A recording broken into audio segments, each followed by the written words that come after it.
चलिए circle chapter start करते हैं। इससे पहले हम कुछ थ्योरम्स पहले कर चुके हैं, ठीक है। तो आज कुछ की टर्म्स वगैरह कुछ एक्स्ट्रा देख लेते हैं, एक बार स्टार्टिंग देख लेते हैं कि क्या क्या जैसे टर्म्स वगैरह हैं।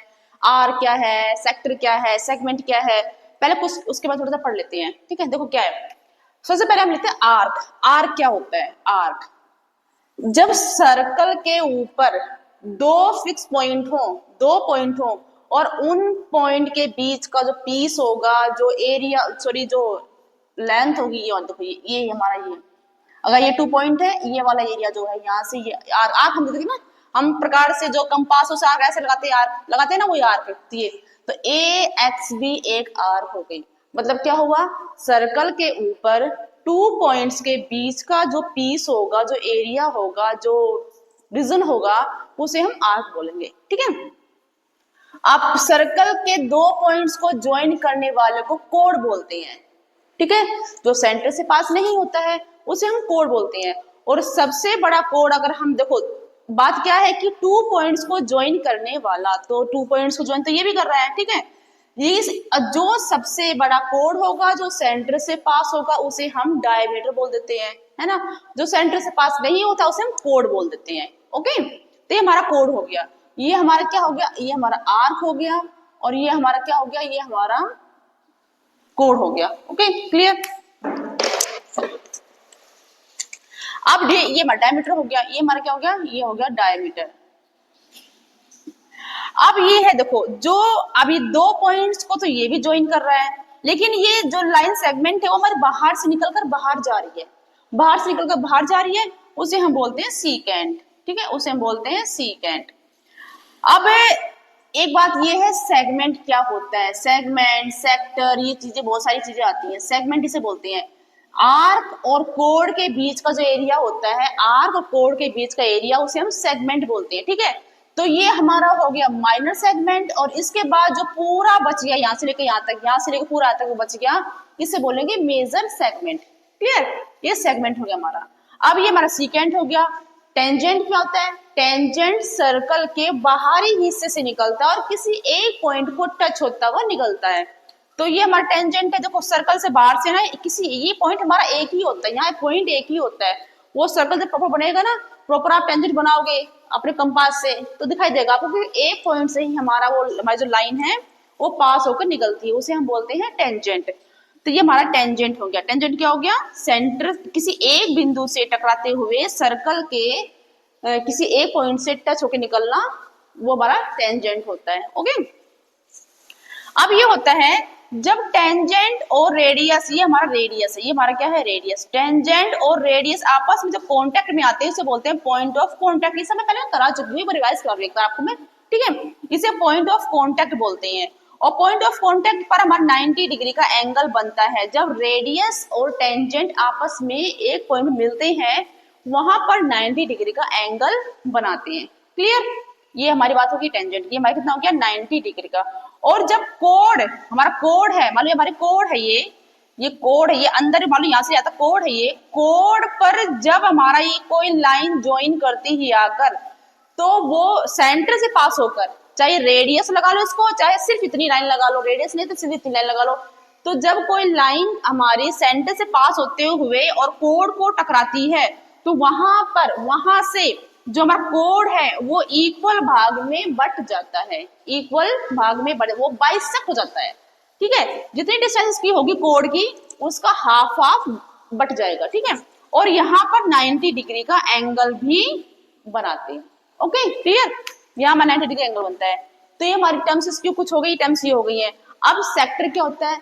सेक्टर होता है जब दो रेडियस, एक रेडियस ये है और एक रेडियस ये है, जब दो रेडियस और आर्क, ये हमारी आर्क है ना, ये हमारी आर्क है, दो रेडियस और आर्क के बीच के एरिया को हम सेक्टर बोलते हैं। तो इसे हम पूरे क्या बोलेंगे, इसे हम बोलेंगे सेक्टर। तो ये हमारा छोटा वाला एरिया हो गया सेक्टर, माइनर सेक्टर, और बाकी जो बच गई हम इसे बोलेंगे हम मेजर सेक्टर, ठीक है। तो हमारे कुछ ये टर्म्स हो गई हैं, सेक्टर क्या है, आर क्या है, सेगमेंट क्या है, सीकेंट क्या है। ये सारी टर्म्स सर्कल में आपको रिवाइज होना, लर्न होना, दिमाग रहना बहुत ज्यादा जरूरी है, ठीक है। ये तो हमारा फर्स्ट पॉइंट है सर्कल को पढ़ने का, कि नॉलेज में सर्कल एक्चुअल में है क्या, सर्कल में कौन कौन चीजें होती हैं। अब इसके बाद जो सबसे इंपॉर्टेंट थिंग ये है कि थ्योरम्स है, ठीक है। थ्योरम्स मतलब रूल्स हैं कि अगर हमें रूल्स और थ्योरम्स पता नहीं होंगी तो हम कोई भी क्वेश्चन सोल्व नहीं कर पाएंगे, पता ही नहीं होगा कौन सा किसके बराबर है, कौन सा किसके हाफ है, किसके डबल है, ठीक है। तो हम इसके बाद लेते हैं कुछ अभी थ्योरम्स लेते हैं। फर्स्ट थ्योरम क्या कहती है, चलिए इसको देखते हैं पहले, ठीक है। इक्वल कोड्स हैं, अगर हमारे कोड्स इक्वल हैं, देखो ये है ना इक्वल कोड्स हैं, तो हमारा जो सेंटर पे एंगल बनेगा वो इक्वल बनेगा। Equal code subtend equal angles at the centre. अब इसको प्रूफ करते हैं कैसे, देखो हमने ये रेडियस लिया, देखो ये कोड्स दिए, पहले कोड्स हमें इक्वल दिए हुए हैं, तो उसने कहा ये जितना ये है उतना ही ये है, ठीक है। अब ये हम सेंटर से ये रेडियस है, ये रेडियस को ज्वाइन कर देंगे, ज्वाइन करने के बाद हमारी ट्रायंगल फॉर्म हो गई, ठीक है। अब ट्रायंगल फॉर्म हो गई तो हमारे पास मेथड है ट्रायंगल को सेम करना, कॉन्ग्रुएंसी करना, अगर कॉन्ग्रुएंसी हो जाती है तो बाय सीपीसीटी, सीपीसीटी के रूल से हम जो चीजें बच गई हैं वो हमारे इक्वल हो जाती हैं। तो देखो हमें एक triangle A O B, in triangle हम लिख लेते हैं, in triangle A O B and COD, A O B and COD. अब इन दो ट्रायंगल्स को हम कॉन्ग्रुएंट करेंगे। कॉन्ग्रुएंट करने से क्या होगा, देखो कॉन्ग्रुएंसी में क्या होता है, कॉन्ग्रुएंसी में एक ट्रायंगल की कोई भी तीन साइड्स या एंगल्स, तीनों एंगल तो कभी कॉन्ग्रुएंसी नहीं होते हैं, ठीक है, साइड होती हैं, कोई भी तीन चीजें हमें इक्वल करनी है एंगल और साइड को मिलाकर, अगर तीन चीजें हमारी इक्वल हो जाती हैं तो जो चीजें बच गई हैं, है ना, वो हमारी अपने आप बाय सीपीसीटी रूल से, सीपीसीटी क्या होता है, corresponding pair of congruent triangle, ठीक है। कोरस्पोंडिंग मतलब क्या होता है वो सभी समझा दूंगी मैं। तो देखो इस ट्रायंगल की बात करें, इस ट्रायंगल की बात करें तो इस ट्रायंगल में ओ ए, इस ट्रायंगल में ओ सी इक्वल है, तो हम लिखेंगे ओ ए इक्वल टू ओ सी, ठीक है। इस ट्रायंगल में ओ बी ओ डी बराबर है O B is equal to O D, दोनों क्या हमारे ये रेडियस है, तो रेडियस इक्वल होंगे होंगे, ये रेडियस ये रेडियस है, ठीक है। तीसरा है A B is equal to A B equal to C D, ये हमें गिवन है, गिवन कोड, ये कोड हमें गिवन है कि इक्वल है, ठीक है। अब देखो तीनों चीजें, ये side side side by S S S, side side side से हमारे ट्रायंगल कॉन्ग्रुएंट हो गई है, ठीक है। जब ट्रायंगल कॉन्ग्रुएंट हो गई है तो ये एंगल इसके बराबर, ये एंगल इसके बराबर, ये एंगल इसके बराबर, इसी को बोलते हैं कोरस्पोंडिंग एंगल, कोरस्पोंडिंग साइड से कोरस्पोंडिंग एंगल्स। कोरस्पोंडिंग एक मोटे भाषा में समझा जाए तो सेम शक्ल वाले, ठीक है, जिसका जो फेस उसका इधर है तो उसका फेस भी इधर, उसका नीचे है तो उसका भी नीचे, इसी को कोरस्पोंडिंग बोलते हैं, ठीक है। तो क्या बोलते हैं सीपीसीटी को, corresponding pair of congruent triangle. तो इसकी शक्ल देखो इससे मिल रही है, इसकी इससे मिल रही है, इसकी इससे मिल रही है, इसे कोरस्पोंडिंग बोलते हैं। तो हेंस प्रूफ ये एंगल इसके इक्वल हो गया, angle 1 angle 2, so angle 1 is equal to angle 2, और इसी का अपोजिट हो जाएगा, अगर एंगल इक्वल है तो हमारे कोड्स इक्वल होंगे, थ्योरम हमारी 10.2 हो जाएगी। अगर हमारे एंगल इक्वल दिए हुए हैं तो हमारे इसका मतलब क्या है, कोड्स भी इक्वल है, ओके क्लियर। तो बोल रही है कि परपेंडिकुलर, सेंटर से परपेंडिकुलर जो आएगा कोड के ऊपर गिरेगा, टच में आएगा, कांटेक्ट में आएगा, तो वहां से कोड को वो बाइसेक्ट कर देगा। ये थ्योरम बहुत इंपॉर्टेंट है, सारे थ्योरम बेटा होता है, रूल्स हैं थ्योरम से सारे बहुत इंपॉर्टेंट है, एक एक पॉइंट इंपॉर्टेंट है, ध्यान रखना। तो ये हमें दिया हुआ है कि 90 डिग्री का है, ये 90 डिग्री का होगा पे, देखो ये थ्योरम सेकंड हो जाएगी हमारी। इसके बाद थ्योरम ये हो जाएगी कि अगर कोड पे कोई पॉइंट यहां से लाइन कांटेक्ट में आती है कोड के ऊपर सेंटर से, तो वो 90 डिग्री का एंगल बनाएगी, ठीक है। तो हमें दिया हुआ है कि 90 डिग्री का एंगल है तो ये बाइसेक्ट कर देगा, इसे हम प्रूफ कर लेते हैं। तो इन ट्रायंगल हम ट्रायंगल से लेंगे दो, इन ट्रायंगल ए, इसका हम रखते हैं डी, ठीक है, A O D and B O D. अब अगेन हम इसको क्या करेंगे, कॉन्ग्रुएंट करेंगे, अगेन इसको हम क्या करेंगे, कॉन्ग्रुएंट करेंगे। तो कॉन्ग्रुएंसी में हमें कोई तीन चीज जो दोनों ट्रायंगल में इक्वल करनी है, कोई भी तीन थिंग्स, ठीक है। तो देखो देख लेते हैं, इस ट्रायंगल में ओ ए, इसका ओ ए और उस ट्रायंगल का ओ बी इक्वल है, इक्वल है, क्यों है, रेडियस है, ठीक है, हमारा क्या हो गया रेडियस। ओडी, ओडी कॉमन है, ओडी इक्वल टू ओडी, ये हमारा क्या है कॉमन है, ठीक है। तीसरी तीसरी हमारे ये हमें क्या दिया हुआ 90 डिग्री का दिया हुआ, ये हमारा क्या 90 डिग्री का है, ये 90 डिग्री का, तो हमारा एंगल है angle O D A, angle O D A equal to 90 degree equal to O D B. ये हमें क्या है O D B O D A 90 degree का, हम बस तीन चीजें आ गई है। सॉरी वहां पहले वाले थ्योरम में मैं क्रिटेरिया लगाना भूल गई थी, पहले थ्योरम में, इससे पहले थ्योरम थी bye S S S criteria से हमारा जो कोहेरेंसी होगी वो हमारी ट्रायंगल्स कोंग्रुएंट हो जाएगी। मैं उसे क्लियर कर दूंगी, मैं बता देती हूँ, इससे पहले थ्योरम ने की है वो एस एस एस से कोंग्रुएंसी हो चुकी है उसकी। इससे किसकी हो जाएगी, देखो साइड, देखो ये side side angle S S A, ठीक है ना, एस एस ए, तो by S S A criteria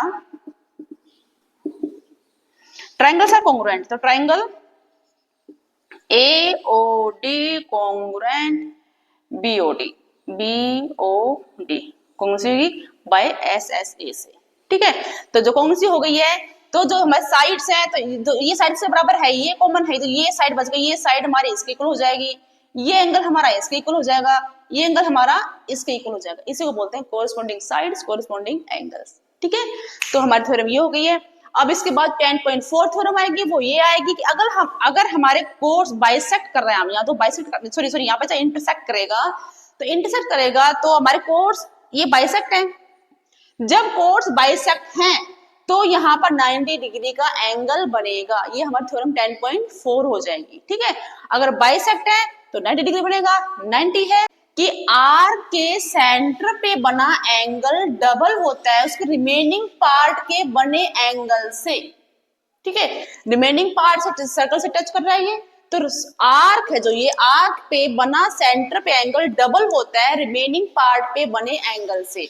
तो ये सर्कल का रिमेनिंग पार्ट यहाँ एंगल 100 बना हुआ ना, तो जो ओ ये एंगल ओ है, एंगल मतलब क्या होगा, एंगल पी ओ आर हमें दिया हुआ है, पी ओ आर बराबर हो जाएगा 200 डिग्री, क्यों, क्योंकि जब P O angle P O R है is equal to double of angle P O Q के, ये हमारी थ्योरम कहती है, ठीक है। तो अब क्या हो गया, इतना हो गया हमारा, ये हमारा कितना हो गया 200 डिग्री का।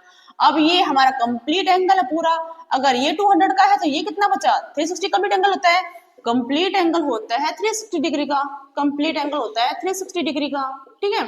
तो 360 में से 200 कर देंगे माइनस, तो कितना आएगा, ये आएगा 160 डिग्री। अब ये एंगल हमारा हो गया 160 डिग्री, ठीक है। अब देखो OP और OR हमारे दोनों रेडियस हैं, रेडियस है तो रेडियस इक्वल होते हैं, और रेडियस इक्वल है तो ये हमारी ट्राइंगल बन गई आइसोसेलेस ट्राइंगल, ठीक है। तो ये 160 है, तो ये दोनों मिलकर कितने बच गए, टोटल कितना होता है 180 होता है, तो 180 में से हम 160 माइनस कर देंगे तो कितना आएगा 20 आएगा, तो ये दोनों मिलाकर 20 बच गए। अब दोनों इक्वल है क्योंकि साइड इक्वल है, आइसोसेलेस ट्रायंगल है, साइड इक्वल है तो हमारे एंगल्स भी इक्वल हो जाएंगे। तो जितना अगर ये 20 टोटल मिला के है तो 20 को 2 से कर देंगे डिवाइड, 2 10 जा 20, तो ये हमारा कितना आया 10, ये भी कितना हुआ 10, ठीक है, क्योंकि हमारा आइसोसेलेस ट्रायंगल है इक्वल होंगे, तो हेंस प्रूफ, तो प्रूफ क्या मतलब एंगल निकल ही गया हमारा ये, ठीक है, एंगल निकल गया 10 डिग्री, तो हमारा एक्स कितना हो जाएगा ओपीआर कितना हो जाएगा, एंगल ओपीआर हो जाएगा 10 डिग्री, ठीक है।